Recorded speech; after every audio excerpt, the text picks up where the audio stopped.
Hello good evening everyone. मैं doctor Swati Sharma English सूत्रा में आप लोगों का बहुत ज़्यादा स्वागत करती हूँ। कैसे हैं आप सभी? और मैंने कल आप लोगों को जो ट्रांसलेशन सिखाई थी, क्या आप लोगों ने देखी? इससे पहले 2 लेक्चर्स जो हैं वो ट्रांसलेशन के जो है वो मैंने डाले हैं। कमेंट्स तो आप लोगों के ज़्यादा नहीं आ रहे हैं, मगर रिस्पांस आपका ठीक ठाक आ रहा है, तो इसीलिए मैंने सोचा कि इस सीरीज़ को आगे बढ़ाया जाए। और जो लोग कमेंट नहीं भी कर रहे हैं मगर फिर भी देख रहे हैं, सभी के लिए हेल्पफुल है। ये सीरीज़ हम आगे बढ़ा रहे हैं और आप लोगों के लिए नई नई चीज़ों तरीकों से, स्ट्रक्चर्स के माध्यम से ट्रांसलेशंस मैं आप लोगों को सिखाऊंगी। आज भी मैं आपको एक स्ट्रक्चर के माध्यम से ट्रांसलेशन सिखाऊंगी।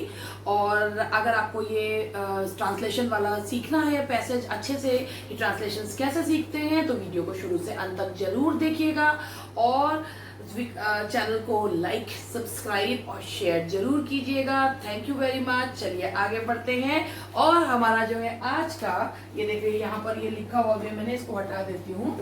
आज का जो हमारा ट्रांसलेशन है, आज जो ट्रांसलेशन हमें स्टार्ट करना है देखिए, आज मैं आप लोगों को जो ट्रांसलेशन सिखा रही हूँ वो स्ट्रक्चर से सिखा रही हूँ। About to. अबाउट टू का मतलब होता है कोई काम होने को है। कोई काम होने को है तो उसके लिए आप क्या यूज करते हैं? About to. जैसे मैंने कहा कि वह घर जाने ही को है। अब एक चीज इसको देखिए कि इसे ट्रांसलेट कैसे करेंगे। वह घर जाने ही को है, तो सबसे पहले हमने कहा कि इसमें वर्ब ढूंढ लिया हमने कि जो है वर्ब क्या है। जब एक्शन हो रहा है तो एक्शन जो है वो क्या है हमारा, दैट इज जाना। तो वह घर, वह कौन, कौन जाने को है, वह। तो कौन से जो जवाब आ रहा है वो सब्जेक्ट है। अब यहाँ ऑब्जेक्ट नहीं है, तो मैंने आपको बताया कौन, कैस, किसके, कहाँ लास्ट में लगाते, ऑब्जेक्ट नहीं है तो कहाँ जाने को है? घर। तो आप ये देखिए इसका स्ट्रक्चर बनता है सब्जेक्ट और है तो is are am, subject plus helping verb plus about to.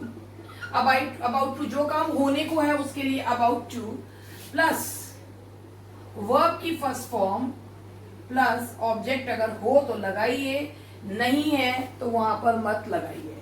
अब देखिए, he is about to go home. कहां जाने को है? हो। तो ये ऑब्जेक्ट नहीं है, ये यहां पर है आपका। इसमें he is about to go where? Home. तो he is about to go home. अगर आपको इसे बनाना है तो ये इस तरीके से बनेगा। जब कोई काम होने को हो तो उसके लिए हम यूज करते हैं अबाउट टू। तो आप यहां तक ही देखिए अबाउट टू का यूज है। कैसे यूज करते हैं? सबसे पहले कौन, क्या काम करना है, helping verb plus about to, और उसके बाद आपको लगाएंगे कोई जो वो पूरा का पूरा वर्ब आएगा। फिर उसके बाद ऑब्जेक्ट का यूज करेंगे। ऑब्जेक्ट हो तो ठीक है वैसे, लेकिन टू के बाद ऑब्जेक्ट लगता नहीं है क्योंकि वो एडवर्ब वाला जो है वो फ्रेज हो जाता है। He is about to go where, he is about to go home. अब यहाँ पे क्योंकि जो ऑब्जेक्ट होता है वो केवल 2 ही चीजों के जवाब देता है। अगर वर्ब से पूछे whom और what का जवाब देता है। यहाँ पर जवाब आ रहा है वेयर का, तो इसीलिए ये चीज जो है वो क्या नहीं है, ये चीज ऑब्जेक्ट नहीं है, ये कहाँ का जवाब दे रहा है। तो मैंने कल आपको बताया कौन, किसको, कहाँ, ये कब, ये सब बात में यूज किए जाते हैं। अब देखिए he is about to go home, ये वाला हो गया। इसके बाद हम लोग अगर इसी से और सेंटेंसेस को बताएं तो देखो, अभी मैं आपको और भी सेंटेंसेस, अबाउट टू के ही सेंटेंसेस आप लोगों को दिखा रही हूं। देखिए सेंटेंस है, ट्रेन आने ही वाली है। इसकी पहचान का तरीका है कि कहां पे अबाउट टू लगाना है। ना ने नहीं आ रहा है, कोई काम होने को है। देखिए होना, ना ने नहीं है तो अबाउट टू लगाएंगे। द ट्रेन, कौन आने वाली है? The train. द ट्रेन कौन के लिए वैसे नहीं है, क्या आने वाली है? The train. अब है के लिए इज, और वाली है अबाउट टू, आने ही वाली है, इज अबाउट अब बहुत सारे बच्चे इसमें लगा देंगे कम आ जाएगा, the train is about to come. नहीं जी, जब भी हम मोड ऑफ कन्वेंस की बात करते हैं तो उनके आने और जाने के लिए अराइव और जाने के लिए डिपार्ट वर्ड का यूज किया जाता है, कम एंड गो का यूज नहीं करते। ये एक हिंदी की एकदम लिटरल ट्रांसलेशन हो जाती है, आने को कम एंड जाने को गो। तो अगर मोड ऑफ कन्वेंस है तो उनके लिए आप आने के लिए अराइव और जाने के लिए डिपार्ट वर्ड का यूज करेंगे, the train is about to arrive. ऐसे ही एक और सेंटेंस मैं आप लोगों को दे रही हूं, वे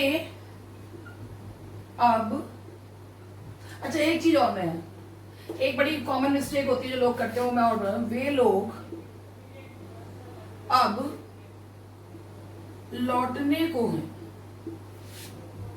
तो आप इस सेंटेंस को देखो, वे लोग, पता बच्चे क्या करते हैं, जो लोग भी ट्रांसलेट करते हैं वो वे के साथ यानी कि प्रोनाउन के साथ नाउन भी ले लेते हैं। आप एक चीज देखिएगा, प्रोनाउन नाउन की जगह लेता है, प्रोनाउन और नाउन एक साथ नहीं यूज किया जाता।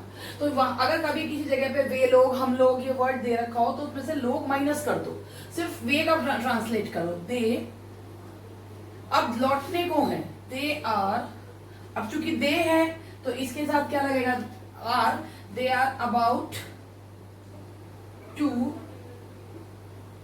Return now, they are about to return now, they are about to come back now, they are, यहाँ पे they are about to come back, लौटना है तो वो अब लौटने को है, they are about to return now, they are about to come back now, तो वो लोग अब लौटने को हैं, तो ये they are about to come back now, they are about to return now। तो यहाँ पर इस तरीके से आपका ये बनेगा, about to से इस तरीके से आप इस स्ट्रक्चर से about to से आप बनाएंगे। तो स्ट्रक्चर नंबर 1 हुआ about to, यहां तक देख लीजिए। इसके बाद मैं आपको दूसरा स्ट्रक्चर सिखाती हूं,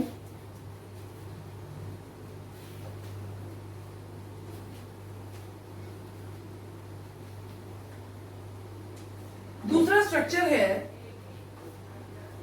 एक देखिए, यहां पर सेंटेंस मैंने लिखा, सेंटेंस सिखा रही हूं, यहां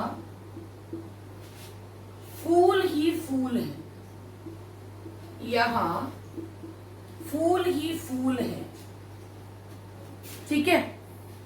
अब अगर इस तरीके के सेंटेंस होते हैं तो उन्हें आप कैसे बनाओगे, there is flower and flower everywhere, नहीं जी ऐसे नहीं बनाते। इन सेंटेंस में ना जो छिपा रहता है वो ये है, इसको एक सेंटेंस को एक तरीके से और भी लिख सकते हैं, यहां फूलों के अलावा और कुछ नहीं है, यहां फूलों के अलावा और कुछ नहीं है।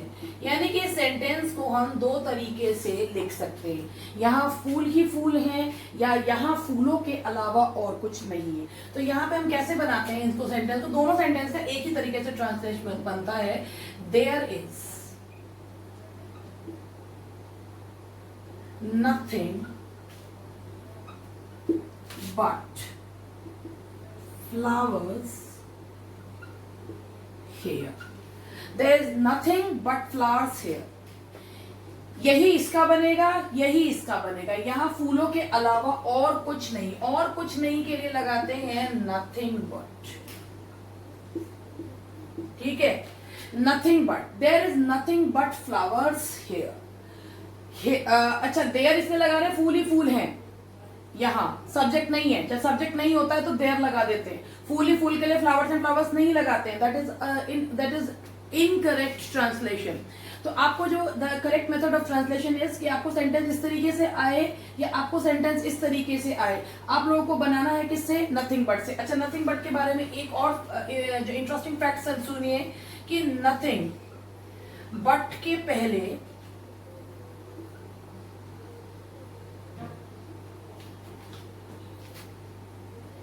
देयर प्लस इज या वॉज ही यूज होगा। कहने का मतलब ये है कि वैसे तो देयर के बाद जो वर्ब लगाते हैं वो अकॉर्डिंग टू सब्जेक्ट लगाते हैं, मगर देयर के बाद यहाँ पे इज या वॉज ही यूज होगा, क्योंकि यहाँ पे नथिंग और आ रहा है और नथिंग जो है वो सिंगुलर माना जाता है, that is why we use is. There is nothing but flowers here ऐसे ही अगर मैंने यहाँ पे, आप पहले यहाँ तक देख लीजिए, मैं अभी आपको एक और सिखाऊंगी इस चीज का, पहले आप यहाँ तक देख लीजिए कि किस तरीके से इसको इसे ट्रांसलेशन जो है वो करते हैं। What is the method of translating sentences. देखिए एक चीज आप ये हमेशा ध्यान में रखिएगा कि if you are translating something you should have command over both the languages. If you don't have command over both the languages, maybe you will not be able to translate them. तो हो सकता है आपसे वो translate ना हो। तो आप लोग इस चीज में देखिए कि किस तरीके से मैंने ये चीज बताई है कि नथिंग बट, ये दोनों सेंटेंसेस का एक ही मीनिंग है, चाहे ये ऐसे लिखा हो चाहे ऐसे लिखा हुआ हो, इसका ट्रांसलेशन ये चीज जो है ऐसे किया जाएगा। ठीक है, चलिए अब आगे बढ़ते हैं। ये तो मैंने बताया और कुछ नहीं। ठीक है, अब मैंने यहां पे लिखा, यहां फूलों के अलावा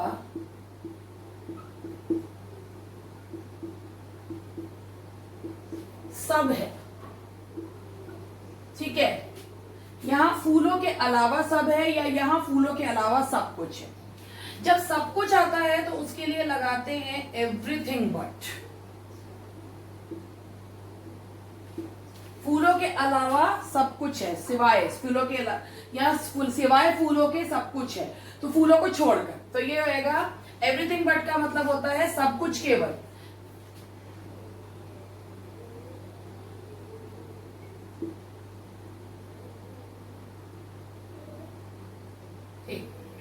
There is everything but flowers here. There is everything but flowers here. यहाँ सब कुछ है सिवाय किसको छोड़ के, फ्लावर्स को छोड़ के। तो ऐसे ही अगर मैं आपको एक सेंटेंस दूं, ये सेंटेंस है मेरा, इस दुनिया में दुख ही दुख है। तो अगर आपको इसे बनाना है तो आप इसे कैसे बनाएंगे, इस दुनिया में दुख ही दुख है।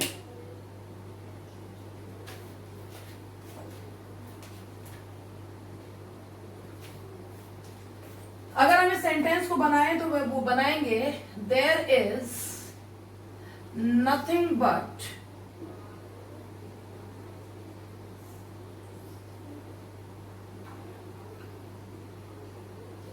sorrow इस दुनिया में, in this world.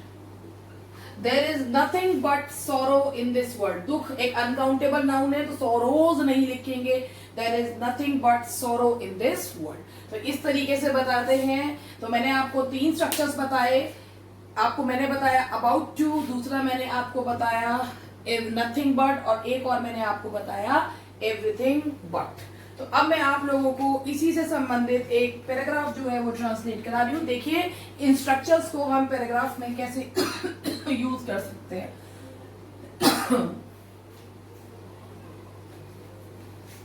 देखिए पैराग्राफ इस तरीके से है, ये वह घर जाने को ही था कि बारिश शुरू हो गई।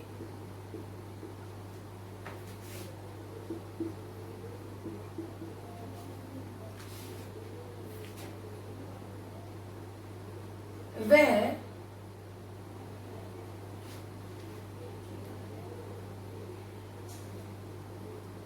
एक पेड़ के नीचे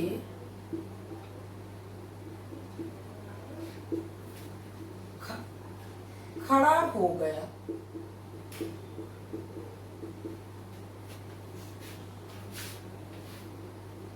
चारों तरफ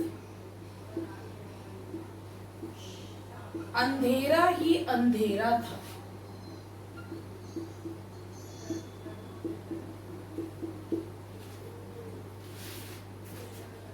जब वह घर पहुंचा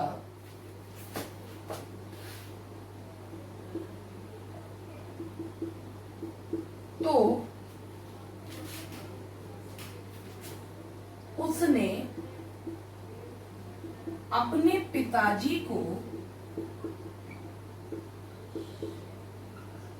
कुछ सोचते हुए पाया।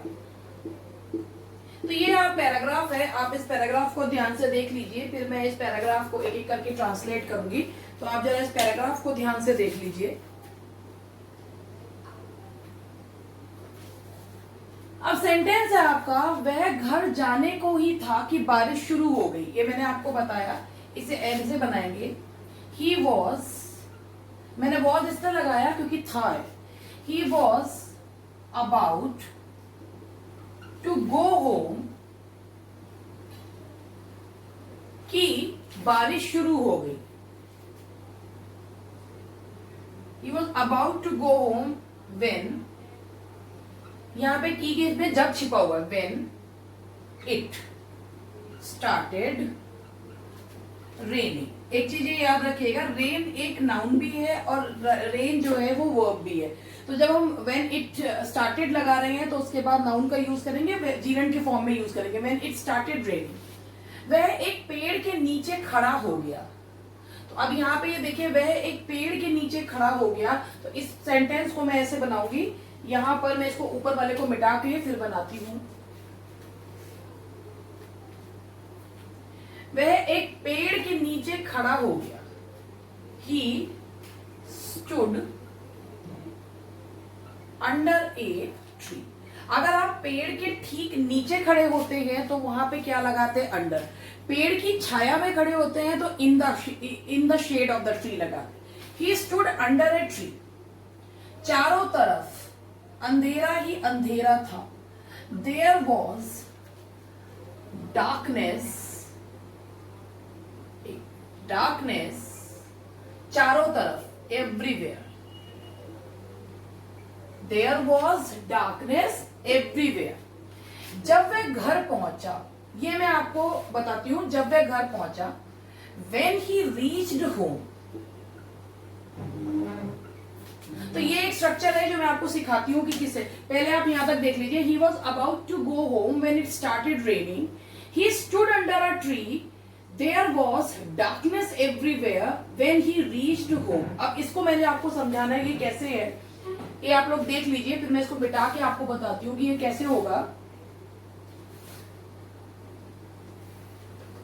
देखिए, इसको मैं आगे इसको कंटिन्यू करूंगी। व्हेन ही रीच्ड होम से आगे कंटिन्यू करूंगी।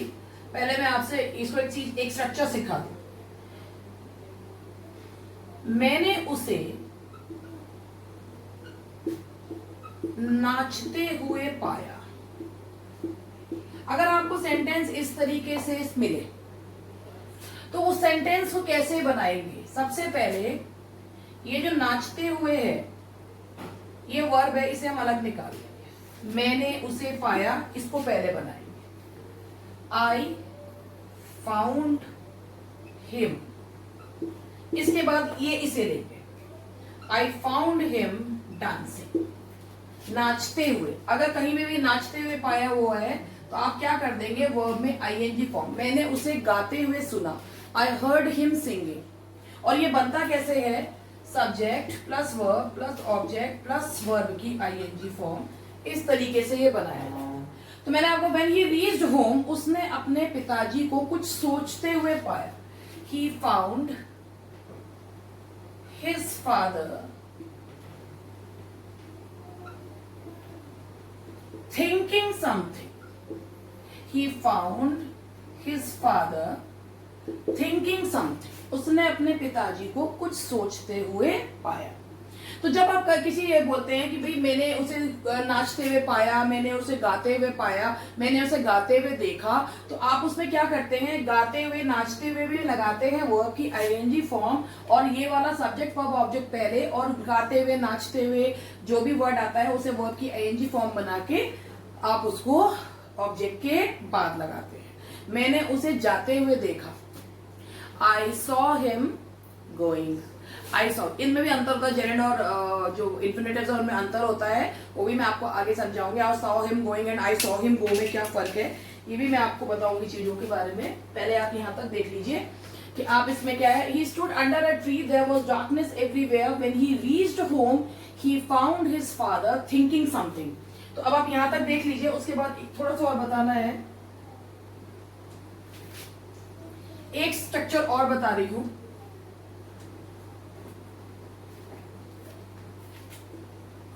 एक सेंटेंस है, वह हंसते हुए आया, या वह हंसते हुए आया, वह हंसता हुआ आया या हंसता हुआ आया। He came smiling. तो इसमें भी ऐसे ही होता है, हंसता हुआ जो है उसके लिए आप क्या यूज करते हैं, वर्ब की आईएनजी फॉर्म का यूज किया जाता है। वह नाचता नाचता आया, he came dancing. When he reached home he found his father thinking something. ठीक है, तो अब इस आगे का सेंटेंस ये है, पहले आप यहां तक देखिए, वह हंसता हुआ आया, इसको ऐसे बनाएंगे, हंसता हुआ, जहां पे भी ता ते ती प्लस हुआ आए तो वहां पे वर्ब की कौन सी फॉर्म लगानी है, आईएनजी, और वो कहां लगेगी, बाद में, वर्ब के बाद में। ही केम स्माइलिंग, ही केम डांसिंग, नाचता हुआ आया, नाचते नाचते आया या नाचता हुआ आया, वह गाना गाते हुए आया, he came singing a song. इस तरीके से बनाते हैं, ताते ती प्लस हुआ आ रहा है तो वर्ब की आईएनजी फॉर्म जो है वो यूज की जाती है। कैसे लगे आप लोगों को ये स्ट्रक्चर्स? अभी मैं इसका एक सेंटेंस और बता रही हूं तो उससे देखिएगा, जैसे मैंने एक स्ट्रक्चर और लिख रही हूं, स्ट्रक्चर नहीं, इसका आगे का है। जब वह घर पहुंचा उसने अपने पिताजी को कुछ सोचते हुए पाया, वह मुस्कुराते हुए उनके पास गया, he went to his father smiling, और उन्हें जोर से गले लगा लिया। देखिए जहां पर भी लगा लिया है तो वो वर्ब है, जोर से एडवर्ब है, तो ये आएगा he went to his father smiling and, और hugged him, वर्ब ही है, वर्ब को जोड़ेंगे, hugged him, किसे, उन्हें, tightly, कैसे, hugged him tightly। तो ये सेंटेंस आपका, ये पैराग्राफ बना कि he was about to go home when it started raining, he stood under a tree, there was darkness everywhere, when he reached home he found his father thinking something, he went to his father smiling, वो मुस्कुराते हुए अपने उनके पास गया, he went to his father smiling and hugged him tightly। तो अब आप मुझे बताइए कि क्या इस तरीके के पैराग्राफ्स अगर आपको आ जाए तो क्या आप लोग उन्हें ट्रांसलेट नहीं कर पाएंगे? अब मैं आपके कैमरे के सामने आ जाती हूँ, बहुत देर हो गई कैमरे के आगे नहीं आई। तो देखिए कितनी आसानी से कुछ ही स्ट्रक्चर्स की मदद से हम लोग ट्रांसलेशंस को बहुत आराम से सॉल्व कर लेते हैं। ऐसे ही आप लोग भी बहुत आराम से इन पैराग्राफ्स को ट्रांसलेट करना सीख जाएंगे। बस इन वीडियोस को बार बार देखें, आप लोगों को ट्रांसलेशन करने में बहुत हेल्प मिलेगी, और आगे मैं इसी तरीके की ट्रांसलेशन और बहुत सारी चीजें जो हैं वो आप लोगों को सिखाती रहूंगी। Thank you very much, good bye for today, कल मिलते हैं।